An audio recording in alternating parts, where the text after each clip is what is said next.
The 0-2 pitch, swing and a miss, struck him out. The Philadelphia Phillies are 2008 World Champions of Baseball. Good evening, everybody. Welcome back. Welcome back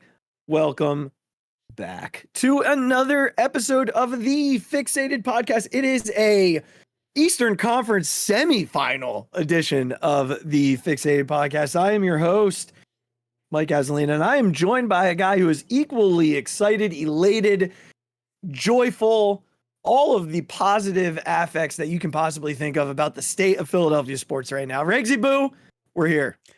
It feels good given how the end of our year kind of went.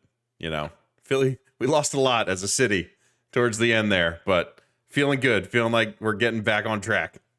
But would you rather lose in it or not get there? Lose in it. Yeah. So even again, then, it took years off my life, the Phillies World Series and the Super Bowl, but literally always would rather be there. 2.5 months of each other. We had to deal with both of them. Yeah, not fun. But all is right in the world of Philadelphia sports right now. We're gonna spend the entire show talking about previewing the Sixers Celtics series. The old blue bloods of the NBA going at it in the semis.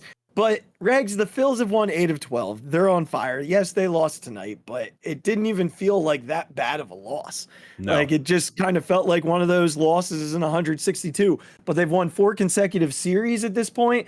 There's possible really good news on the horizon. God, it's unbelievable. With Bryce Harper maybe being cleared to play baseball tomorrow. That guy's Wolverine. Wild. That guy's Wolverine. No, he's not real. I tweeted something earlier about there's there's humans, there's superhumans, there's freaks of nature, and then Bryce Harper lives in a world by himself. If he had my elbow surgery, he would have been back in 3 days. Right. That's what we're talking about here. And then we talked about 2 of the picks. We're going to talk about all of them come Thursday. But the Eagles, went from Super Bowl runners-up, best team in the NFC, to Howie Roseman saying, I'm not losing ever again. Ever again. What a draft. What a weekend. What a job by Howard Roseman. Yeah. I mean, just unreal. Stay tuned for Thursday when we break down every pick. You know, we're not going to do that here, but we can't not touch on the fact that it's an easy A for Mr. Roseman on this assignment. A+. I mean, the guy top to bottom, even the undrafted free agency was unbelievable. So, and he's found gems there every year. Yeah. I'm certain there will be starters, special team starters, contributors on this roster from that undrafted class. But we are here to talk about the Philadelphia 76ers, the team that we have said from the start is going to be the team to break the championship drought. We've never had a doubt, not once. We've endlessly joked about them being the team that gets to and wins the NBA Finals after we suffered through the World Series loss, suffered through the angst of a heartbreaking Super Bowl loss, and now we've arrived at the NBA playoffs. The normal Sixers would go out and lose in painful fashion to the Celtics in like 5. Yeah. This year's version of the Sixers and this year's version of Philadelphia sports is very warped. And I fully expect them to not do that. What I expect them to do, you'll find out at the end of the show. But the Celtics have been the thorn in the Sixers side for the last 5 years, right? I mean, yeah, just a nightmare matchup. They just have built a team that literally is designed to destroy us. Yes. And Joel Embiid has been quoted many times when being asked about the rivalry. He's been quoted a lot in saying, this isn't a rivalry. We don't beat them. Yeah. It can't be a rivalry if we never win. And they don't win a whole lot, Regs. No. This year, just this year alone, they're 1-3 against the Celtics. And I think you told me before the recording that the Celtics were missing 2 key players in that matchup, and the Sixers still only beat them by 2. Yeah, Jaylen Brown didn't play. I mean, Robert Jaylen, Williams III didn't play, but he hasn't played a ton. But Jaylen yeah, Brown didn't play. Jaylen Brown didn't play. Okay, well that is Yeah. a major difference. So let me run through the rest of these games. Back in October, the middle of October, the Celtics beat the Sixers by 9 in Boston. Then they beat them by 7 at the beginning of February. Beat them by 3 on that ridiculous Jason Tatum shot at the end of February, and then the Sixers finally got them at the beginning of April. So 1-3 against the Celtics this year. And I think what a lot of people would say heading into this series, especially with the Joel Embiid situation that we're going to dive into here in a moment. I mean, Vegas has the Celtics at like minus 350. The Sixers are plus 420 to win this series. So obviously that comes down to the Embiid status. Sure. So we're going to jump right into that. Some of it comes from what's happened over the course of time. But I don't believe that if people think Embiid is 100%, that the Celtics are favored at minus 350. No, it's certainly up in the air with not knowing how fully healthy Joel is. So the injury's listed as a sprained LCL. Lateral crucial ligament, I think. Yeah. Sure. Yeah. Yeah. They said it's higher than a grade 1, so that's fun because okay, grade 2 or 3, good. Like it's not great. He's listed as doubtful. Now, I saw a tweet from somebody earlier that said times he's been listed doubtful, he's actually played, I believe, 3 of them. I'm actually going back to look at that right now. But I told you that I do believe he will play. I do believe he's going to be on the floor tomorrow. I feel like he, of all people, want this more so than most. And as a matter of fact, I'm not finding it. So I apologize that I can't find it. But I'm almost positive. I think it was Elliott Short Parks. Okay. And I believe that he had played 3 times.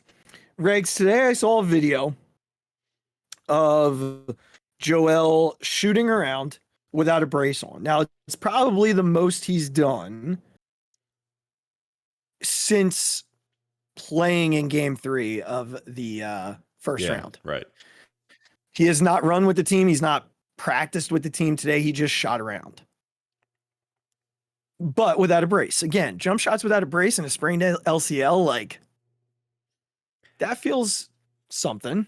Yeah, I just don't know what to make of it. I also saw a tweet that kind of was alluding to the fact that why it was on the sort of devil's advocate side. It was that it certainly seems that the Sixers and Doc Rivers are playing up this injury. But like, what's the point of that? Are the Celtics going to change their game plan that much if they think Joel is like going or not going? Like, they're a good enough team that they can adjust that on the fly. Their game plan is how do we stop Joel Embiid because he is the single biggest matchup nightmare for them. Mm-hmm. And that remains the same unless he was literally listed as he will not play any game of this series. So I get why they kept him out of the Nets series. Give your team a chance, right, to win without him. It obviously was possible, and it was great that they did that. I'm hopeful that because the Hawks were able to give us a couple more days, that helped whatever minuscule percentage amount that might help, giving him a couple more days off. I don't think he'll be 100%. I don't know what he'll be at. We're going to have to wait and see. But even if it is 85%, that's a big, it's a smaller margin for error against a team like the Celtics. Even if it's 85%, that makes a bigger impact when you're playing against the Celtics than it does if you're playing the Nets. So either way, not having a 100% healthy Joel Embiid puts us a little behind the 8 ball. I certainly hope he plays. I certainly hope he doesn't make it worse, that it would compromise any sort of more years of his career. But if obviously him being out there is better than him not being out there for us, just to have the ability to create that mismatch. But it's just such a thin margin against the Celtics that him being compromised a little bit is just such a bummer. Because like you said, seeing him completely healthy against this team, play against the Celtics would be really cool because you know it's a team he really wants to beat and beat on this stage. So having a fully motivated, like ready to go Joel Embiid would have made our chances of winning that much higher. So listen, let's hope he's healthier than we think. Let's hope that maybe it's not as bad as we're being told. And we're just going to have to kind of see how he comes out.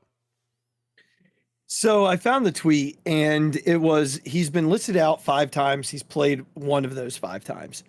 He's been listed as questionable 12 times and played all 11 out of the 12 times. And he's been listed doubtful 4 times and played 3 out of the 4 times. Okay. So, that's good. That's really good news. Yeah. I think if we get if we get into tomorrow afternoon, middle of the afternoon, and he's still listed as doubtful, I do believe he's playing. I think he's going to wear a brace. I don't think the injury is fake, right? No, I mentioned I mentioned before that like I thought they were I thought they were playing it up quite a bit, and that he would have played had it gotten to a game 5 or a game 6 even, but they wanted to take the opportunity. He definitely took a fall. There was definitely a weird spill, and he got up slow, and we're all kind of used to Joel doing that. Like we're very used to him falling, and we see a lot of people on Twitter that get on him that he's always falling over, but he does that on purpose. He falls down because it's over the course of his career with his body. It probably takes more of a toll to land in some of those instances than it does just to let your body hit the ground. He's learned how to fall. This wasn't really a play he could fall gracefully because he got hit behind, basically awkwardly it was just a weird play.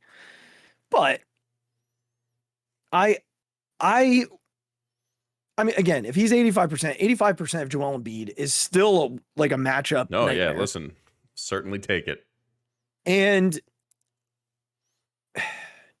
honestly, Regz,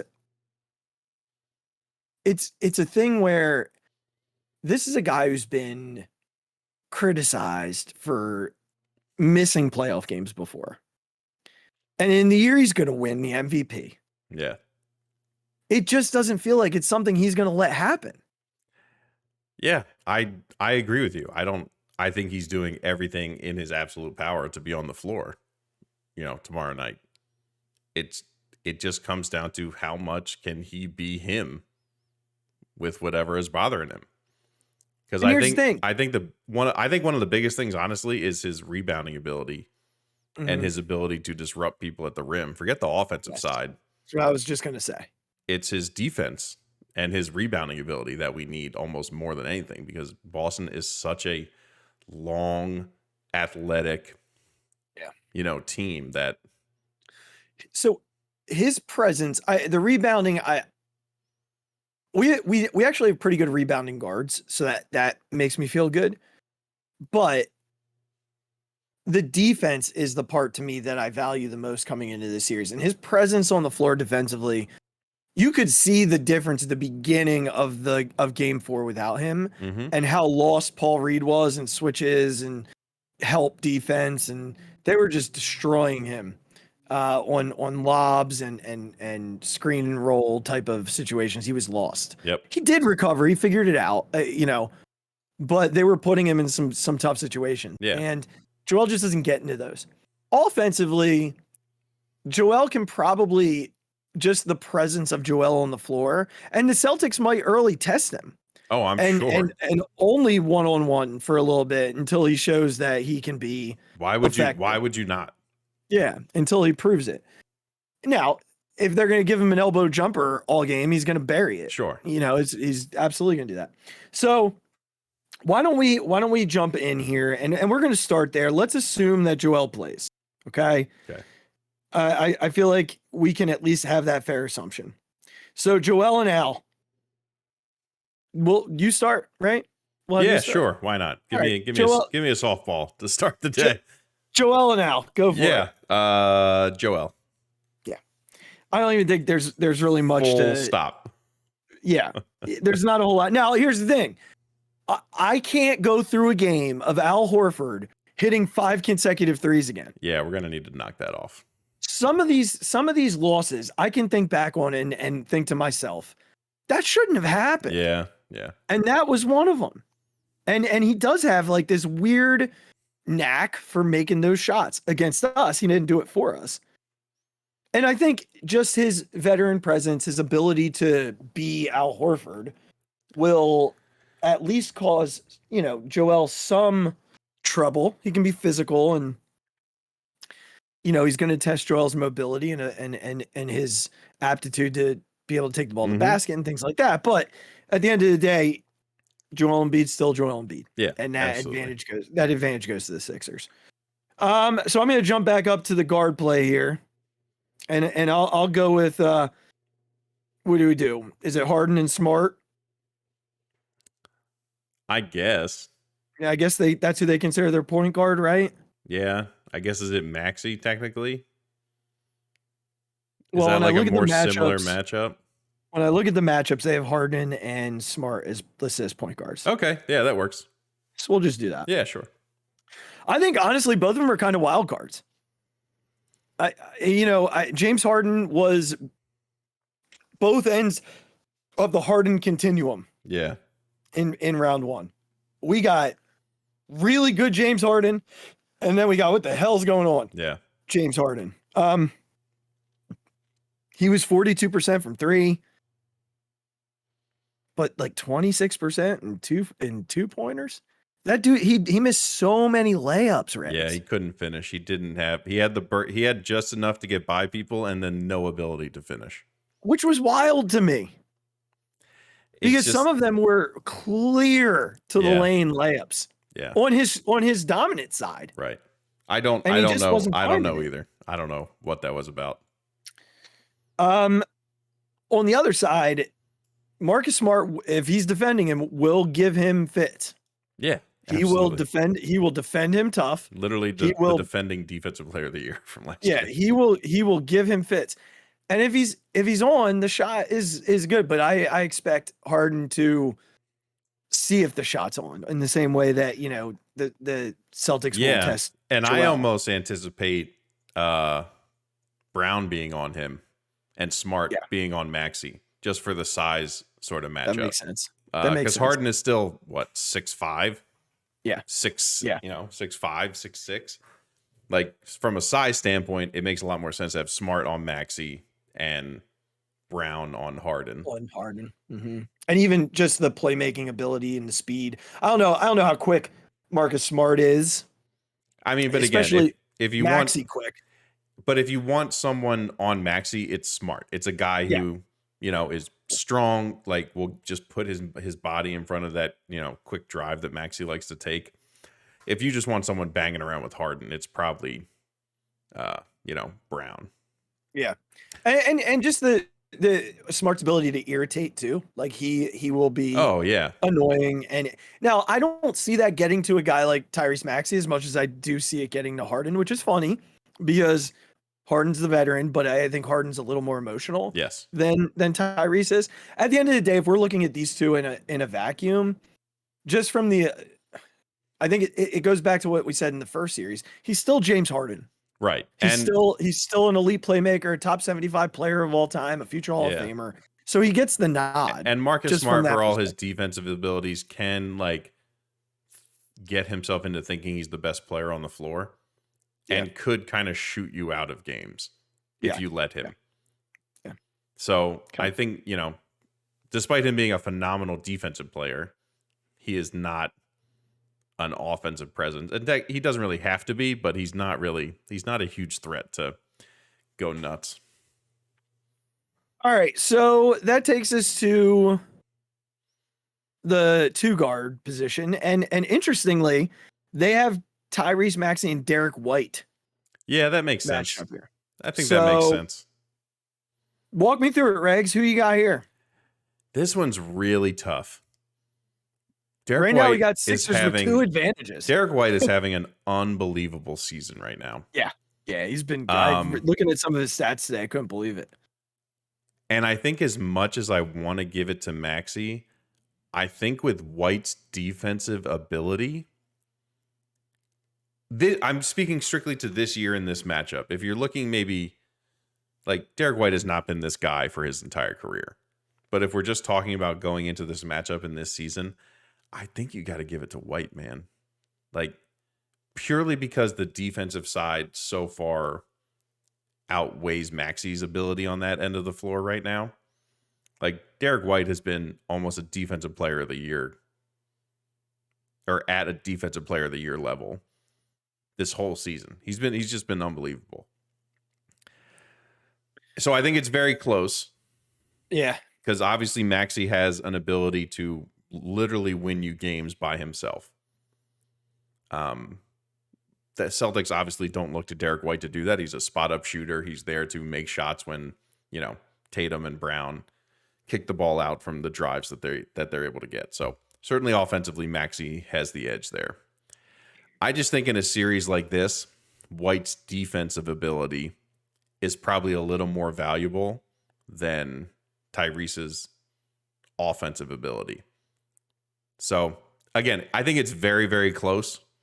And I could hear arguments. I think you could pick either one of them, and I don't think you'd be wrong. I just like White's defensive play this year has been like unbelievable. And when you talk about if you look back on this series, again, Tyrese could literally win you the series by himself if he plays to that level all the time. But you could also speak to the fact that like Derek White locked down Tyrese Maxey for an entire series and gave the Sixers no chance. So I'm going to give it slight edge to White, but it's very, very close. So Derek White shot the lights out against the Hawks. Yes. From three, like 47%. Yeah. But again, he's not going to shoot that, but like he's been shooting really, really well this year. Yeah. I just couldn't believe that number when I saw it. Isn't that nuts? Isn't that crazy? Damn near almost 50%. That's wild. Yeah. Now, Tyrese Maxey during the regular season, okay, 20 points a game, 48% shooting, 43 from three. Yeah. Really good numbers. Really good. Really good. The Celtics, however, found a way to absolutely lock him down. Yeah. I mean, put clamps on him like that kid hasn't experienced probably ever in his life. The Celtics are an unbelievably good defensive team. His numbers against the Celtics in 4 games this year: 10 points, 35% from the floor, 21% from three. Yeah. I will tell you right now, if Tyrese Maxey is closer to those numbers than he is to his regular season numbers, the Sixers have no prayer in this series. Yeah. The good news, Tyrese Maxey is going to have a series.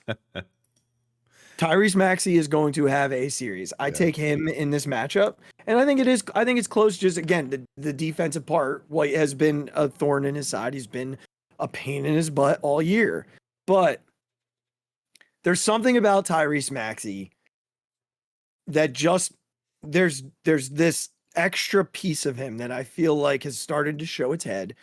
The playoffs, he's like different.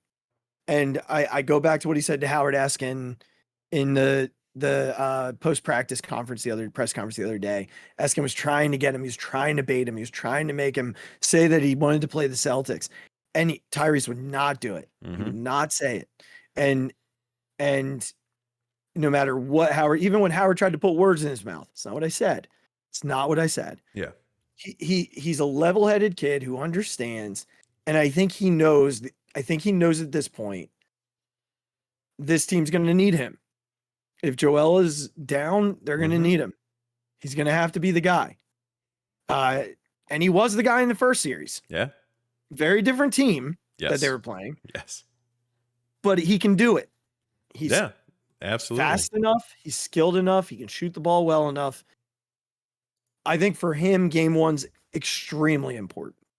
Yeah, he's got to get off on the right foot.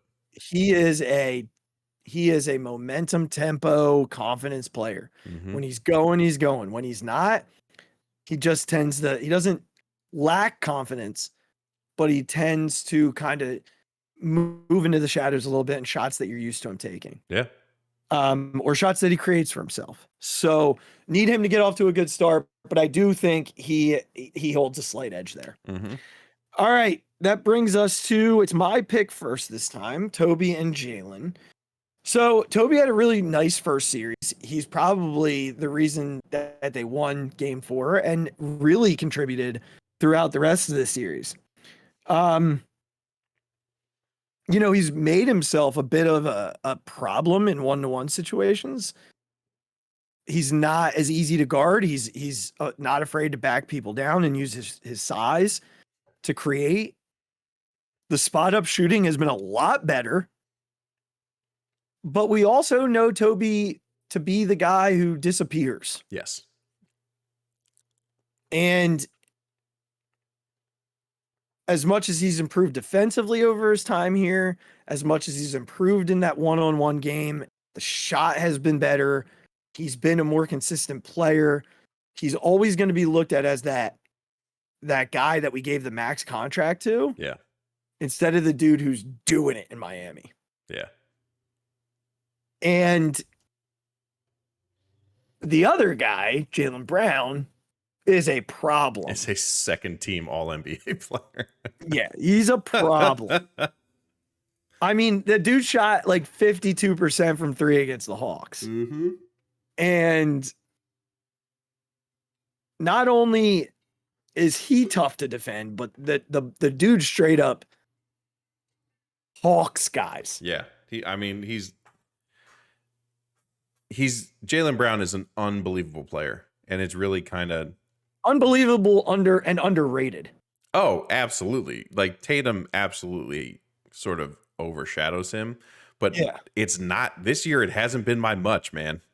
Mm-hmm. Like Brown has had an unbelievable season, and literally all those things we talked about with Maxey of being like Jaylen Brown could win them this series by himself. Yeah. That's how good he's been playing. He's literally a second team all NBA player. Yeah. And as much as we think Toby's improved and has, right? He's not that. He's not as consistent as Jaylen Brown. No, this is Jaylen Brown, like easily choice wise. But I think my question is, knowing that and knowing your defensive limitations from the Sixers perspective, it's got to be Toby on him, right?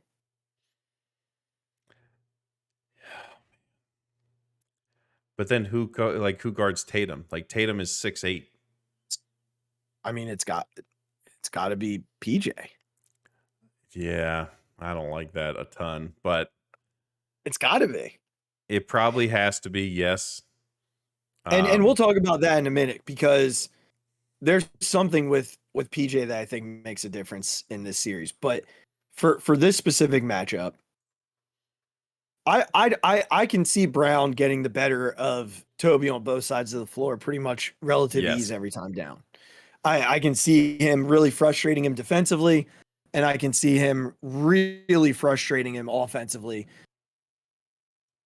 I do believe that that again, Toby's come leaps and bounds defensively, but Jaylen Brown is he's such a tall task. Yeah. So this one goes to the Celtics. So I've got 3-1 Philly. You've got it 2-2, which leads us to our final starting position, which I think is an easy answer.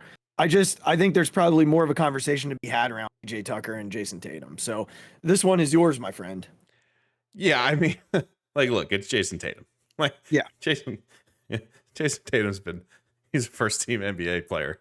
So, like, all NBA player. So, as much as we enjoy PJ's sort of niche on this basketball team and in his career, like, Jason Tatum is a top 10 player in the NBA right now.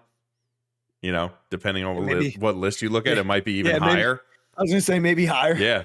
So, again, when you're just talking about matchup wise, like, sorry, PJ, but it's Jason Tatum.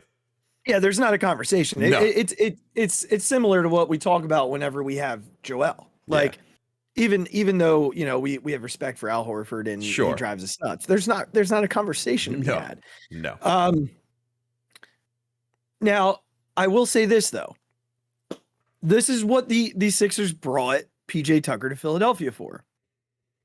He is supposed to run around, create chaos, maybe knock down one corner three a night, but really get in the heads of the best players on the other team. And I watched Jason Tatum play for a long time. I've watched him since he was at Duke. I wanted him when the time came, and Markelle Fultz ended up being the pick, and that's fine, but I wanted Tatum.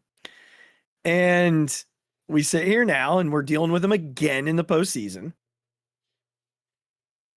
But he can be frustrated. You've seen the face, the body language. It can happen. Now, I think you're right in saying that Tucker's probably going to bounce back and forth between Brown and Tatum throughout the series. But this series really comes down to how Harris and Tucker defend these two guys. Yeah, and Melton when he's in. Who is also a plus defender. Now, that being said, it'd be unfair to expect both to shut them down. They're going to get theirs. Yeah. They're going to get theirs. They're going to get plenty of theirs. Yeah. It's just hoping it's not as easy as they make it look. Not as easy, and also not in the big moments. Yes. When you get on a run, not letting them come back down on like a 5-0 run where you're starting to get a little momentum and pull up and bang a three. Yeah. Not allowing a final possession to be a dagger. It's about those moments. They're going to get theirs in the midst of a 4-quarter game. It's undeniable. It's unstoppable. You're not going to change that. Mm-hmm. But what you can do is limit their back-breaking moments.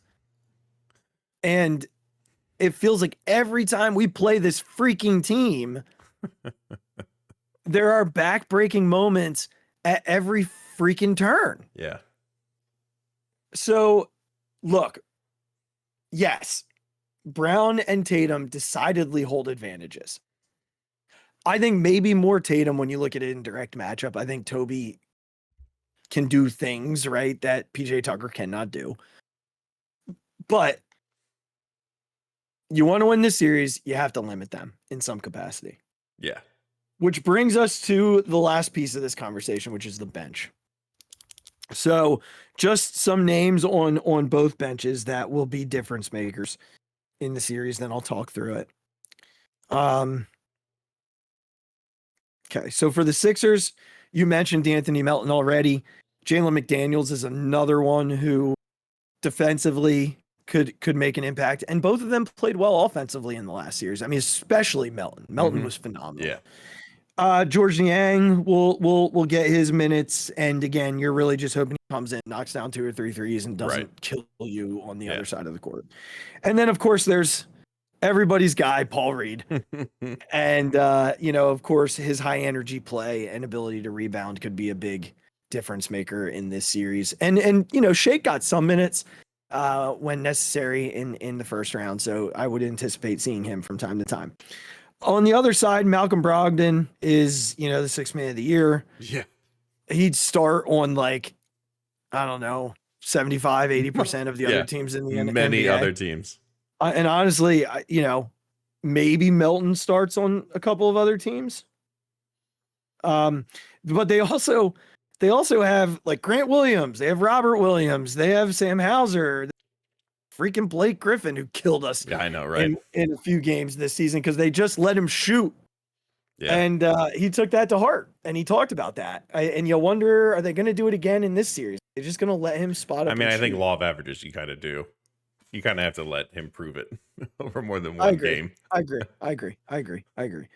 That being said, it's definitely hard to go against the 6th man of the year. So I am going to take the Celtics bench here just based off of that. Yeah. And I think the Sixers,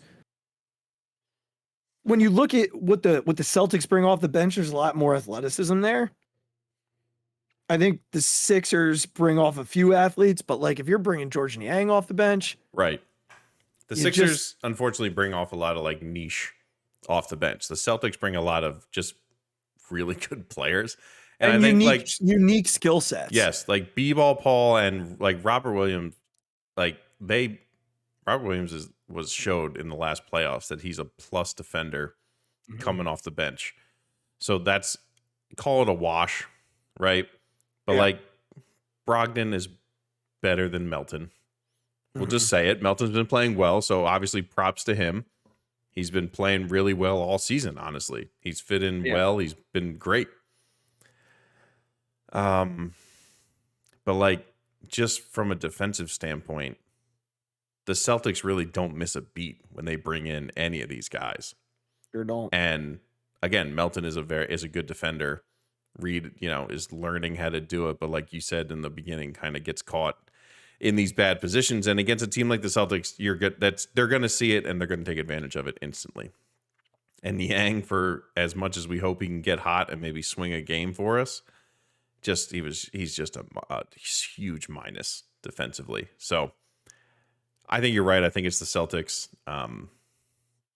Is there a chance that our bench plays better than theirs? Sure. Yeah. But they're just, this team is any given Sunday, Regz. Right.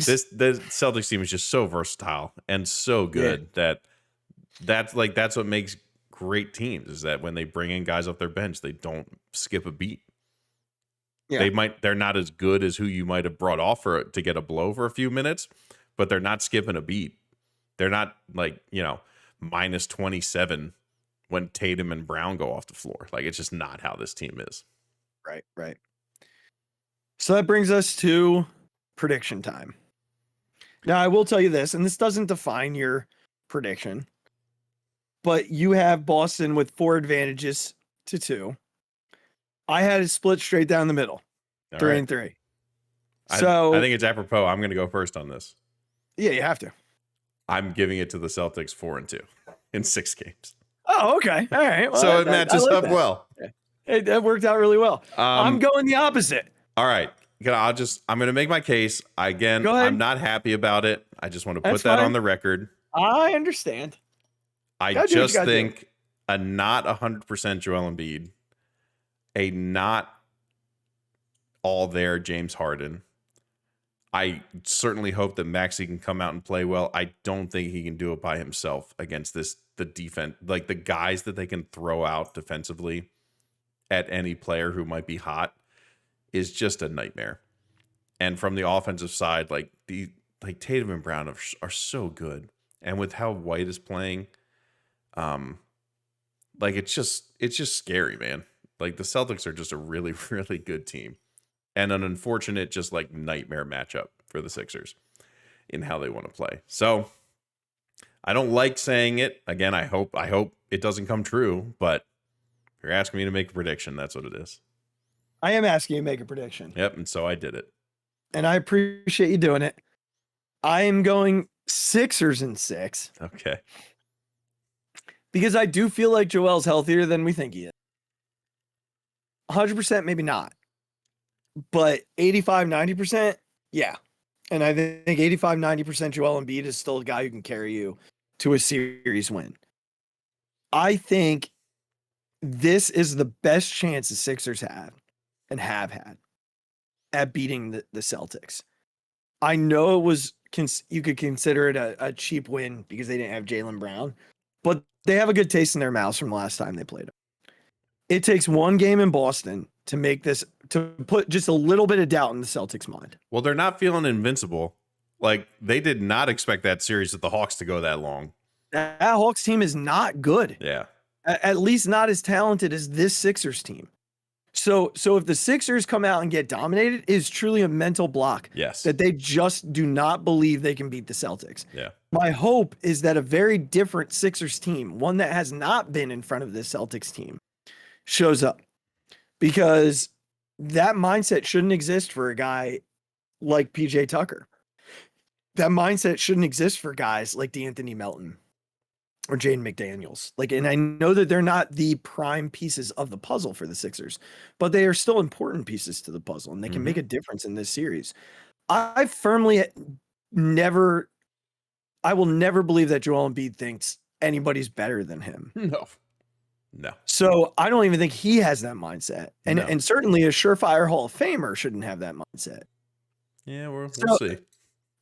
Right. I know. I hope so I too, know. man. I hope so too. I know. I know our feelings on Beard. This series to me is the turning point in the Sixers run. Yeah. I do believe, Regs, that if this goes the way that it's gone in years past, where it just never feels like we have a chance, then they need to take a long, hard look at breaking this thing Well, down. there's a very good again, chance that James Harden is in Houston next year. which makes no sense, and that's a story for living another his day. best life and enjoying. Yeah, just makes zero sense. But if that's going to happen, then I would look at Embiid too, and that kills me. It's one gonna. of my favorite. I mean, it's gonna happen. The guy's gonna have, in the era that we are in basketball. No superstar is not, like, literally Kevin Durant got traded. Right. Like, and I think that's something that they have to. If this series goes the wrong direction in a way that doesn't feel like you can build on it. And again, I don't even know what that even sounds like, looks like, feels like. We're gonna have to just see what that is after it's done. Yeah, because you can't build on something that is 5 years old. Right. I'm sorry, like I heard Giannis speak, and I agree with some of what he said about there's only failure in certain regards, but there's always learning experiences. I believe part of that, but at some point you have to look at a roster and just say it's not working. Right. And yeah. And we're not able to compete with this team, and we got to change. Right. Because without changing yourself, nothing changes. And we have not beaten this team for 5 years. Yeah. This is the turning point for this Sixers team. And I predict them to win. And Regs, that's sort of my Phixated, all tied into one, that this needs to happen now. Yeah, it absolutely does. It has to happen now. Yeah, you're absolutely right. This is your best shot at getting to an NBA final. The Bucks are gone, right? And the Heat and Knicks are just gonna beat the crap out of each other. And they're both inferior teams. Yes. The winner of this series is going to the NBA finals. Yeah. And I believe and with probably has the best chance to win it. That's what I was gonna say. I believe with every fiber of who I am that if the Sixers get past the Celtics, they have a championship in front of them. Yeah. There is not a team in the West that I believe can beat them in a 7-game series.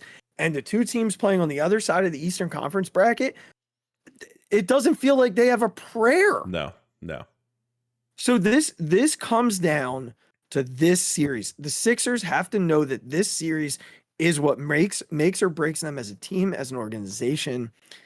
This is the series as a fan base that we are breathing and we're not. We're holding our breath. Yeah. On.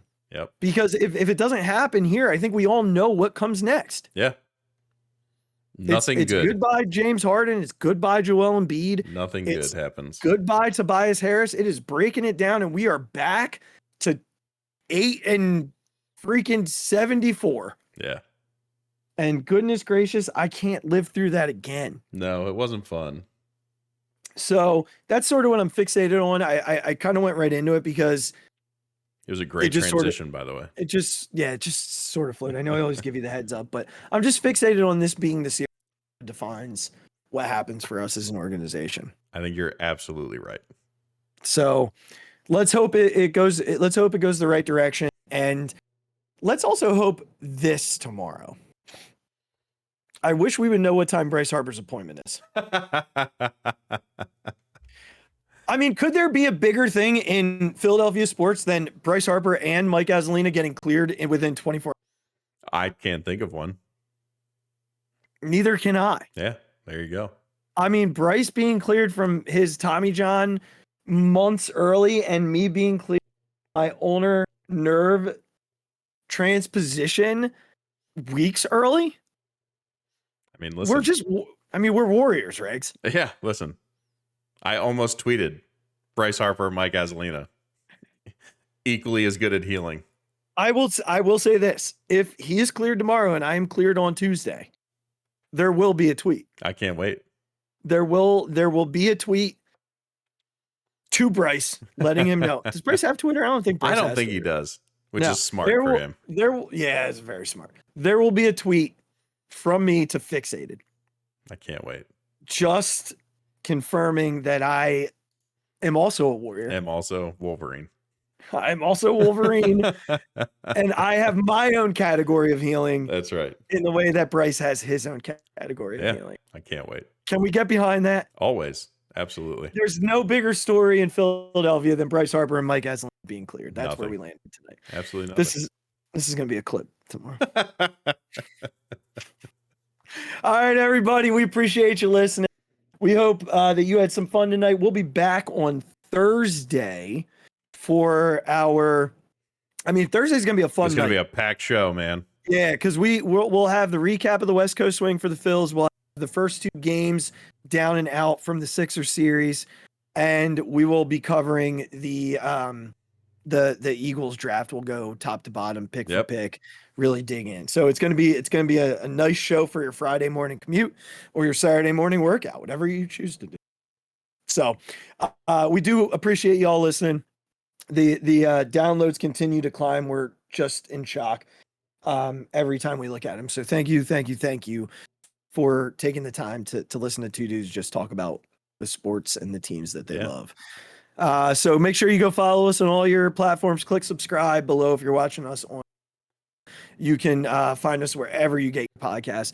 Follow us on Instagram at B&B Podcast. You can follow the same thing on Twitter as well. Follow at the Phixated Pod or myself at the Mic Drop 5, and you can follow Regz at Big Regz with a Z. You can follow us on the Phixated fan page, and as always, click the merchandise link in the description below. We got our first little check that we're throwing out there. What a cool moment that was, huh? What a moment. Framing it, going to charity, but framing cool.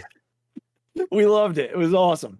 All right, everybody, take care. Be good. Be kind to someone. Be kind to yourself. And, there's Joel, please play. Please play. Please. Listen, we love you. For not often, but go Sixers, baby. Go Sixers. Oh my God, deep to right field, way up there and way out of here. The Philadelphia Eagles are Super Bowl champions. Eagles fans everywhere, this is for you. The 0-2 pitch, swing and a miss, struck him out. The Philadelphia Phillies are 2008 World Champions of Baseball.